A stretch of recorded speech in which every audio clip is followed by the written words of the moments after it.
प्रकाश झालं पाहिजे, पंखामध्ये बळ देणारा आकाश झालं पाहिजे। आज आपण इथे का बसलो आहोत आणि कुणामुळे बसलो आहोत? आज आपण इथे बसलो आहोत त्या थोर व्यक्तिमत्वांमुळे। त्यातलेच एक म्हणजे डॉक्टर पंजाबराव उपाख्य भाऊसाहेब देशमुख। त्यांचा जन्म 27 डिसेंबर 1898 रोजी पापड या गावी झाला। त्यांनी त्यांचे शिक्षण पुण्यात असताना इंटरच्या परीक्षेत त्यांनी त्यांचे शिक्षण सुरू केले।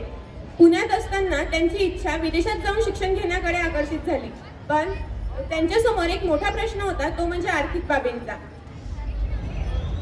त्यांच्या परिवाराने जमीन जुमला, सोनं नाणं गहाण ठेवून जमेल तेवढे पैसे गोळा केले, पण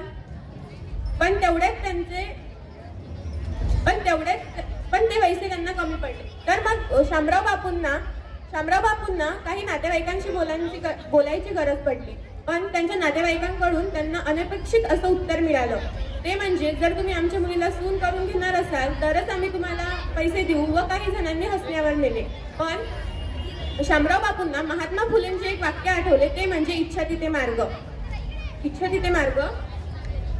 आणि अशा या काळात त्यांना चंदनमल सेठ यांनी खूप मदत केली।